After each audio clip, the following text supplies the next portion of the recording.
विश्व को शांति, करुणा और मैत्री का संदेश देने वाले महाकारुणिक भगवान बुद्ध एवं भारत देश में दोबारा फिर से भगवान बुद्ध के सद्धम्मों को वापस लेकर के आने वाले परम पूज्य बोधिसत्व डॉक्टर बाबा साहब अम्बेडकर, इनको मेरा कोटि कोटि नमन है। आप सभी साथियों को नमो बुद्धाय, मैत्रीपूर्ण जय भीम।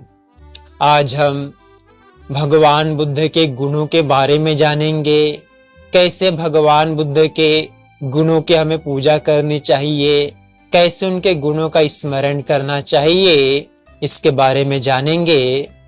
हम गाथाओं में कहते हैं इति पिस भगवा, जिनका राग द्वेष और मोह नष्ट हो गया है उनको भगवान कहते हैं। अरहंग, अरे कहते हैं शत्रु को, हन कहते हैं नष्ट कर देना, जिन्होंने अपने भीतर की सारी बुराइयों को नष्ट कर दिया, इसलिए उनको अरहंग कहा गया। सम्मा संबुद्धो, 10 पारमिताएं होती हैं, 10 उप पारमिताएं होती हैं, 10 परमात्म पारमिताएं होती हैं। एक एक जन्म में एक एक पारमिता को पूरा किया, उनको करीब 4 असंख्य 1 लाख कल्प का समय लगा। एक कल्प यानी जितने वृक्ष में पत्ते लगे होते हैं, जितने नीचे गिरे होते हैं, ऐसा एक कल्प होता है। उनको करीब 4 असंख्य 1 लाख कल्प का समय लगा और बिना किसी गुरु के ज्ञान प्राप्त किया। भिक्षु बहुत सारे हो सकते हैं, भिक्षुणियां बहुत सारी हो सकती हैं, उपासक बहुत सारे हो सकते हैं, उपासिकाएं बहुत सारी हो सकती है, लेकिन जो सम्यक संबुद्ध होते हैं वे कभी भी एक समय में 2 नहीं होते, क्योंकि उनके पुण्य का परिमाप इतना होता है कि पृथ्वी उसको संभाल नहीं सकते।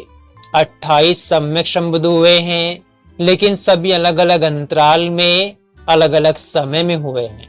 विद्याचरण संपन्नो, अच्छा क्या है बुरा क्या है, जो दोनों को जानते हैं लेकिन बुरे आचरणों को नहीं करते, अच्छे आचरणों को करते हैं। सुगतो, हर कदम अच्छा कदम होने वाला। लोकविदु, जैसे एक सूर्य के आसपास जितने ग्रह घूमते हैं, नक्षत्र घूमते हैं, उपग्रह घूमते हैं, ऐसा लोक हुआ। उनको 31 प्रकार के लोकों की जानकारी होती है, इसलिए कहा गया लोकविदु। अनुत्तरो, कोई उनके जैसा नहीं। सारथी, बड़े ही करुणा से रास्ता दिखाने वाले और सभी देवतुल्य लोग और मनुष्य के द्वारा पूजित है। ऐसे भगवान बुद्ध के इन गुणों को हम नमन करते हैं। ऐसा हमने गाथा में कहा। हम कहते हैं एच बुद्धातीता च एच बुद्धानागता, पच्चुपन्ना च ये बुद्धाहंग वंदामि शब्दा। अर्थात अतीत में जितने भी सम्यक संबुद्ध हुए हैं, भविष्य में जितने भी सम्यक संबुद्ध होंगे, वर्तमान में जितने भी सम्यक संबुद्ध है, उन सभी को मेरा नमन है। नत्थि में शरणंगय्यंग बुद्धो में शरणं वरं, एतेन सच्च वज्जेना होतु में जय मंगलं। भगवान बुद्ध के सिवा मेरी अन्य कोई दूसरी शरण नहीं है। इस सत्य वचन से सबका मंगल हो। यं किंची रत्नं लोके विद्यते विविधा पुथु, रत्नं बुद्ध समग्नते तस्मा श्रुते भवन्तु में।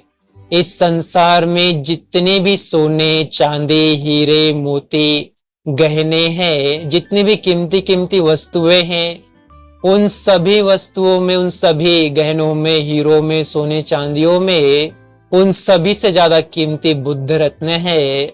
ऐसे भगवान बुद्ध के रत्न को हम नमन करते हैं। सत्य वचन से सबका मंगल हो।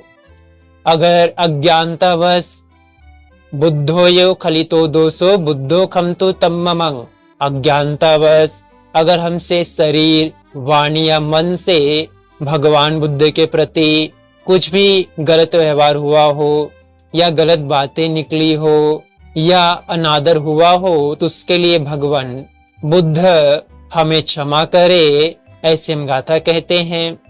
यो सन्निसिन्नो वर बोधिमूले, मारंग ससेनं महति विजेत्वा, संबोधिमागच्छन्ति यानो लोकोत्तमो तं प्रणमामि बुद्धं। भगवान बुद्ध ने बिहार के बुद्ध गया में एक पीपल के वृक्ष नीचे बैठ करके मार सेना को परास्त किया, ज्ञान की प्राप्ति की, सम्यक संबुद्ध बने और सारे दुखों से मुक्त हो गए।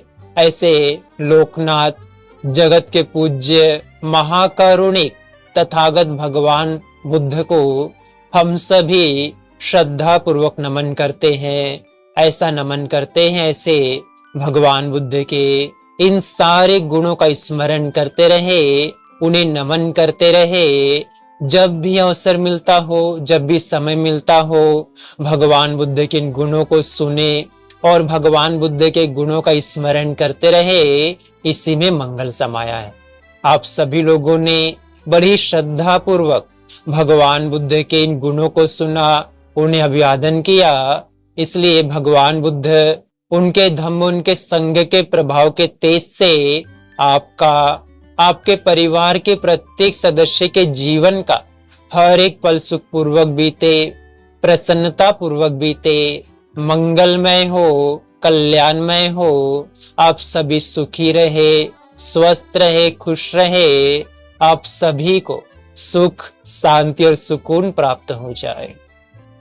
भवतु सब्ब मंगलं रक्षन्तु सब्ब देवता सब बुद्धानुभावेन सदा शुद्धि भवन्तु ते। भवतु सब्ब मंगलं रक्षन्तु सब्ब देवता सब धम्मानुभावेन सदा शुद्धि भवन्तु ते। भवतु सब्ब मंगलं रक्षन्तु सब्ब देवता सब संघानुभावेन सदा शुद्धि भवन्तु ते। साधु साधु साधु।